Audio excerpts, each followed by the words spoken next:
Welcome to ThinkTech on OC16, Hawaii's weekly newscast on things that matter to tech and to Hawaii. I'm Zuri Bender. And I'm Justine Espiritu. In our show this time, we'll take a look at the Unfunded Liabilities program that ThinkTech and Grassroots Institute presented at Laniakea. This was an examination of the size, scope, and dynamic of our unfunded liabilities, the threat they pose, and how we can deal with them. Governor David Ige wants to balance the budget and is not inclined to spend on new initiatives. But we have huge unfunded liabilities, largely in failed and delayed infrastructure, and it's time we figured out how we're going to pay the piper and move forward. The current controversy about funding the rail makes this clear. Besides rail, there are a number of other obligations we need to pay for. Public worker pensions and health insurance, the state hospital system, repairing state buildings and schools, the state computer systems, the UH athletic program, upgrading generation facilities, building smart grids, upgrading bus systems, upgrading Waikiki's sewers, repaving, widening, and modernizing roads and traffic systems, upgrading airports, repatriating the homeless, creating affordable housing, restoring beaches and protecting them from sea level rise, upgrading broadband, improving water systems, maintaining and building public spaces, parks, recreational facilities, building agriculture and tech industries, and creating an inter-island ferry. Instead of addressing these hard problems, we regularly distract ourselves with the soft ones. Is this the result of our way of doing campaigns, contributions, and lobbying? Is it quality of leadership or a flaw in the system itself? We can't control offshore factors like terrorism and bad storms, but we can and must deal with liabilities that affect tourism, our state's primary industry, like upgrading the airports, fixing the sewers, beaches, roads, and traffic, and of course, repatriating thousands of homeless. Do we really have to go through with rail? Why not redirect the rail money to these things? $6+ billion could help us deal with at least some of the unfunded liabilities on the list. The irony is that rail, if not stopped, could be the biggest unfunded liability of all. So if we assume that the items on the list will cost $40 billion, the burden on every man, woman, and child in the state will be around $40,000. Since many people cannot pay that, the burden on those who can pay will be that much greater. So we will need to raise state money to deal with these liabilities. There are 4 logical ways to do that. First, avoid wasting money. Second, raise taxes. Third, expand the economy. And fourth, redirect money from rail. We should do these things deliberately, in combination and over time, even if it's painful and unpopular. It's not just balancing the budget. It's doing whatever we have to do to keep going over the long run. If we have to raise taxes or redirect funds, let's do that. If we have to re-engineer the economy, let's do that, just as so many other places do. For that matter, if we have to change the state constitution, let's do that too. We have to think outside of the box and get the job done. Expanding the economy through diversification is the most appealing, but requires investment. Incentives involve cost and risk, but can give us the best outcome. Per the old adage, it's better to teach people to fish than just give them a fish. That's why we should incentivize a tech industry. The program on February 24th began with opening remarks by Steve Petranik, editor of Hawaii Business Magazine. No one in Hawaii is qualified to speak about all the liabilities that we face in the next 10 or 40 or 100 years. In fact, it's too broad a topic with so many unknowns, but it's such an important topic that we need to generate the conversation and we need to go forward as best we can. So foolishly, I said yes when Jay asked me to help set the table on this conversation. And I apologize, Jay said I would set the priorities on these liabilities, and I can't do that. That is beyond my capabilities. But I want to suggest if you're prone to depression, you should leave the room now, because there's a lot of bad news ahead, and there's no easy answers. And I also want to apologize because I'm going to take a broad view, so there's going to be a lot of nuances and details that it's going to annoy you that I'm leaving out, but I'm going to have to leave it out because we want to take I'm going to take the 30,000 foot level view. And there's dozens of places to start, but let's start with the Honolulu Rail project first, because A lot of people warned this would happen, and we went ahead anyway. And the current cost estimate for the project is about $6 billion to take it from Kapolei to the Ala Moana Center. And you know we want to take it to UH in the final configuration, or at least in the next configuration. That $6 billion price is a lot more than we were originally quoted. So your guess is as good as mine what we're actually going to pay in the end.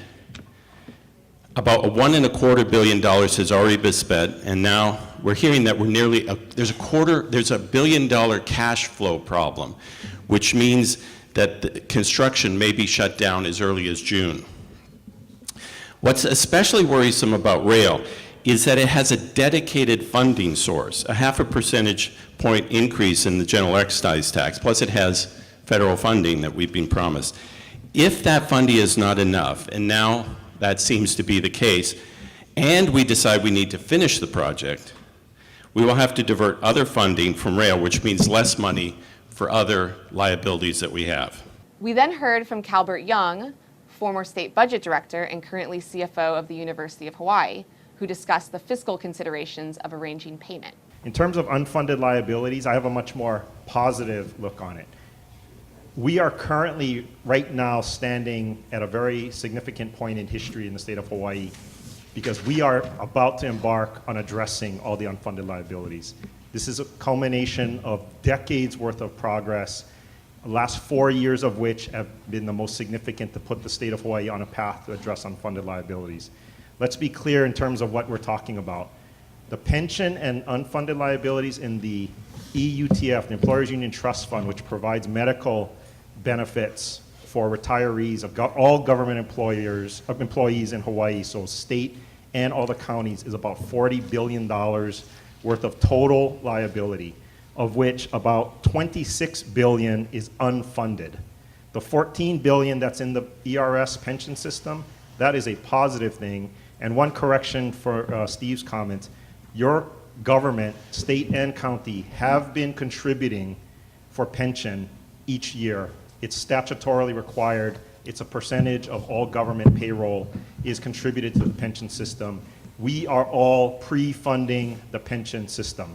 The fact that there's only about 60% of the total liability funded is a mathematical factor due to investment performance for one, but also there was a period of time in the state of Hawaii where government actually either didn't contribute or slowly sifted off some of that contribution in order to balance fiscal budgets. And I'm talking about into the late 90s. So that has been resolved. So the state has actually, and counties have actually been contributing towards the pension system. That's a positive thing. Pension reform measures passed in 2011 and 2012 will also help curtail future growth trajectory of the pension system. We are currently standing at about 27 years towards getting the pension unfunded liability resolved. Andrew Aoki, formerly a member of the Abercrombie administration and presently with the Islander Institute, then discussed the relationship of government, democracy, and the economy. The thing that I wanted to talk about the most is the people's involvement in this issue. Okay, so as some of you might know, about 4 years ago or so, I worked for the previous administration. And so in the summer of 2011, I wrote a speech.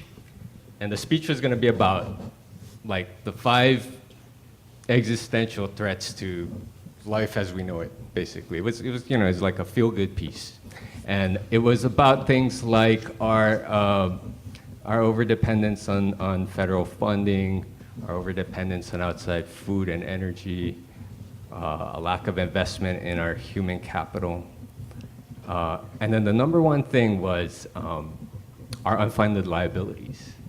And the idea was, I think the original title was "We're All Screwed." I think it was the original title of this. And but the idea was to kind of throw those ideas out there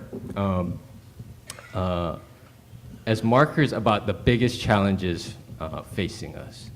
And so 3 things stick out to me about this particular issue.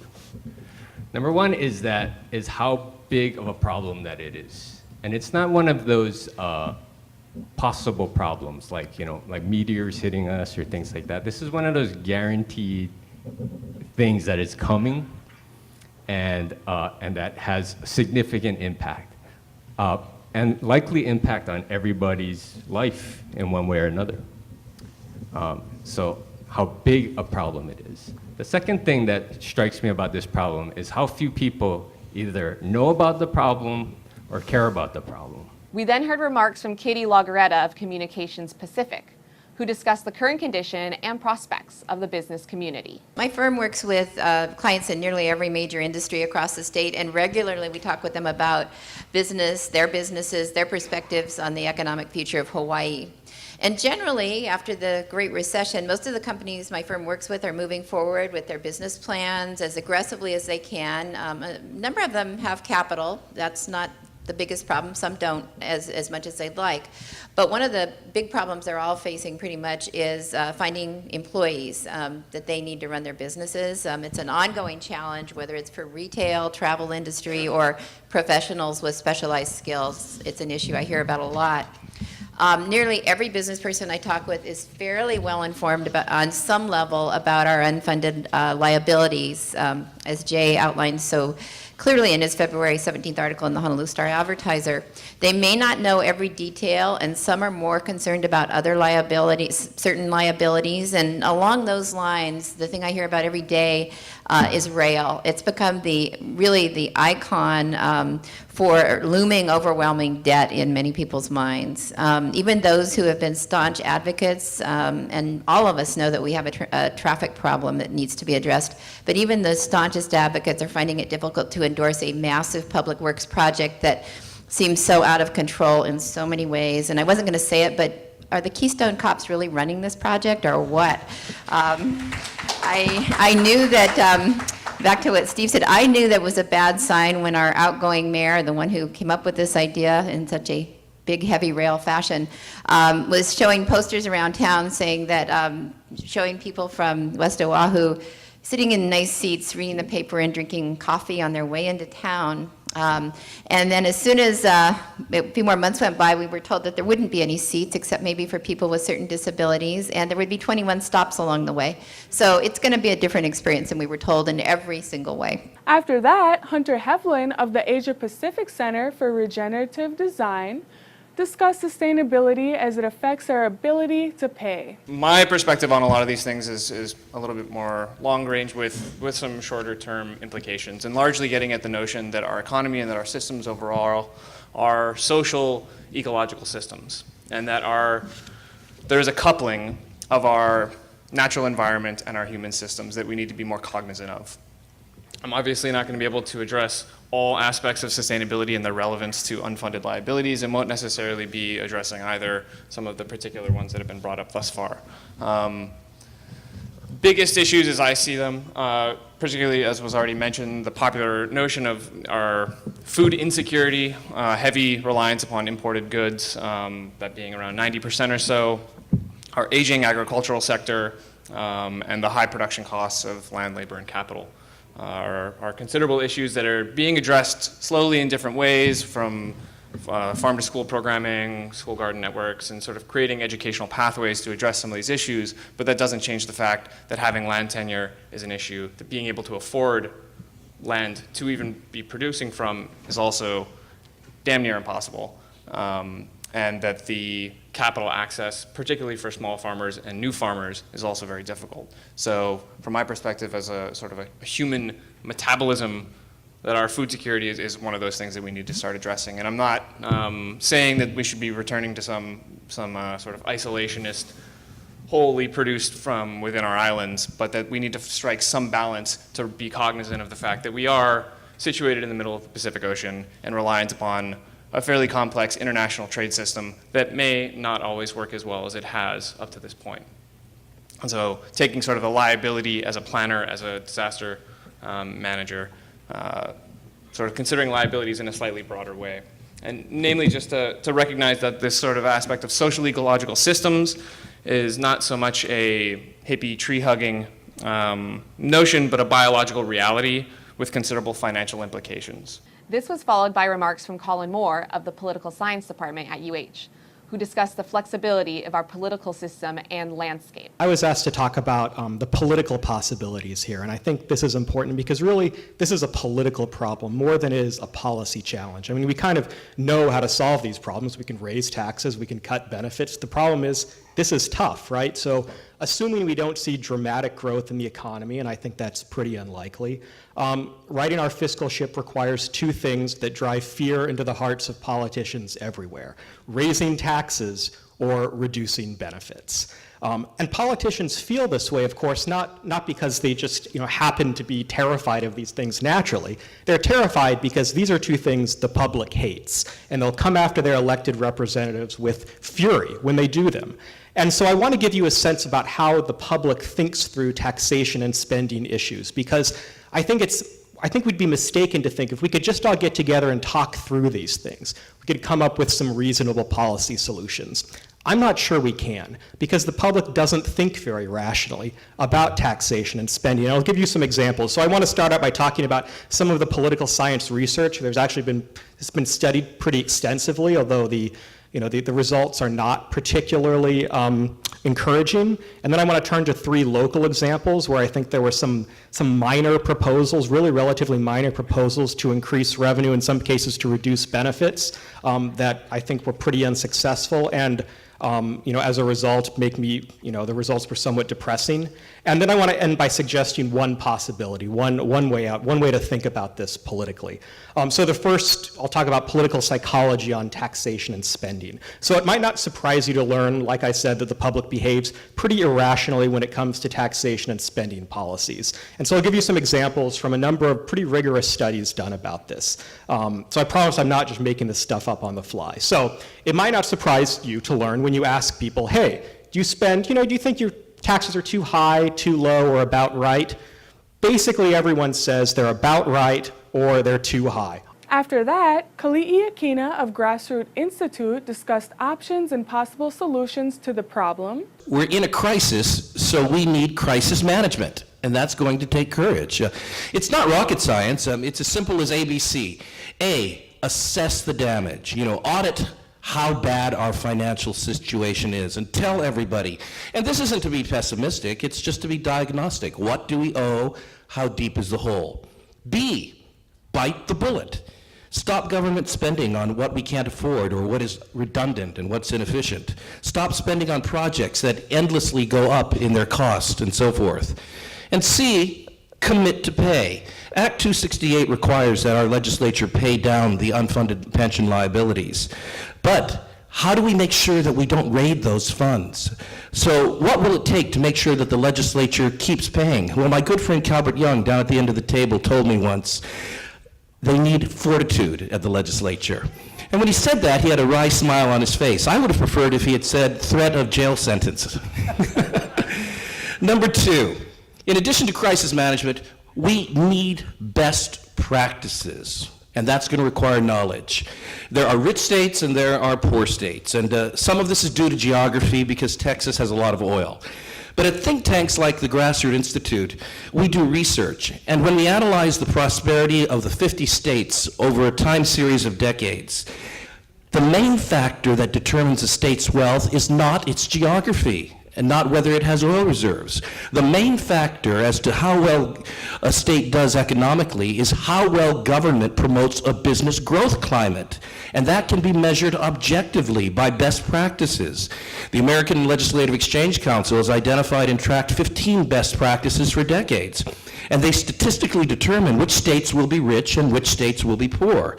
Overall, Hawaii ranks in the bottom third of all states based on having some of the worst fiscal and business climate practices. When all the speakers were done, we took questions for them using livesift.com. At the conclusion of the program, ThinkTech walked the floor to get reactions from the speakers and attendees. You ready to pay more tax? If it has to be. Ready to pay more tax? Not a chance. I don't think the general public really understands. I don't think our legislature understands, and the people who should have been here were the legislature. There's an issue of raising more money or cutting back your expenses. I mean, those are the only two possible solutions, or, of course, changing the way you're doing things. I think it seemed to be the consensus of changing the way we're doing things was the solution, because raising taxes is a problem, cutting back on a lot of the services we provide is a problem, being more efficient, best practices, that's the best solution that's possible. In our last report found there's about $15 billion worth of infrastructure that needs to be built within the state. The other issue that the young gentleman, the millennial, commented on, sea level rise, is a very, very crucial issue. It's a great program that you did, Jay, and I think it opens up a lot of discussion on unfunded liability. This is a cartoon based on Little Shop of Horrors. Do you remember that movie? And they feed the plant and it gets bigger and bigger and it's feed me, feed me, feed me. This cartoon was inspired by Jay Fidel on unfunded liabilities when he said rail could most possibly be one of our biggest unfunded liabilities of all. Maybe we won't have to pay $30 billion, and maybe there's a solution in the next 30 years that helps chip away at it. But frankly, you're gonna have to pay something, and I think it's gonna be closer to $40 billion over the next 30 to 40 years. It is not zero. You have to just accept that if you want it to be less, you have to start paying today. I thought today's program was wonderful because we looked at the real problem of the fact we're in a sinkhole in terms of not only the employee retirement system, but other unfunded liabilities. You know what I like the best? We started to come up with solutions. There's been a rumor that marijuana and gambling would help this problem. Which problem? They would raise revenue, wouldn't they? But then we may have a lot of social problems from those that cost as well. We've played kick the can, haven't we? It's like kick the can down the road, kick the can down the road, and that's going to come. All that can's going to be a big drum, and it's going to continue. Then it'll be a big dumpster, and I think there's just a time to stop kicking the can and to be strong and make a plan and keep to it. I think that the problem is that there are about, 80,000 members of the public employee unions, and there are about 160,000 votes cast in the Democratic primary. And so the public employee unions basically get to pick the members of the majority party which are determining what their benefits should be, and I think that's toxic. All in all, this was a valuable discussion and a valuable collaboration between ThinkTech and Grassroots Institute. Clearly, it has become more and more important for us to get a handle on the liabilities we have to pay and fashion an approach on how to deal with them. These liabilities will affect every one of us and many generations to follow. What kind of legacy do we want to leave? What kind of legacy do you want to leave? And if you're the beneficiary of that legacy, how will you feel about paying for unpayable obligations left behind by previous generations?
And now let's take a look at our ThinkTech calendar of events going forward.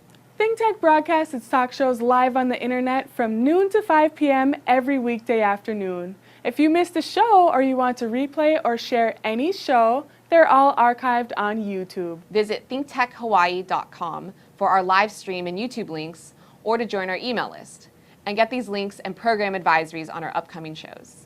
We also invite you to be a part of our live audience at our downtown studio in Pioneer Plaza. Raise your awareness in every way on ThinkTech.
ThinkTech will present another of its annual midterm reports to cover notable bills pending or not in the state legislature. The moderator for this program will be Bob Toyofuku of Hawaii Advocates, joined by a panel of legislators who can tell us what's going on in this session. Be a part of the conversation and sign up to attend on thinktechhawaii.com. We'll be right back to wrap up this week's edition of ThinkTech.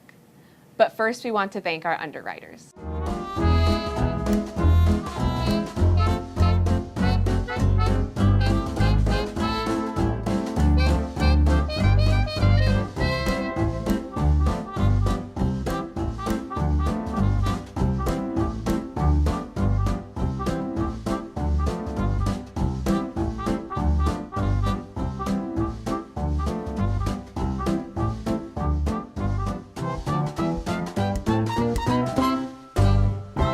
Okay, Justine, that wraps up this week's edition of ThinkTech.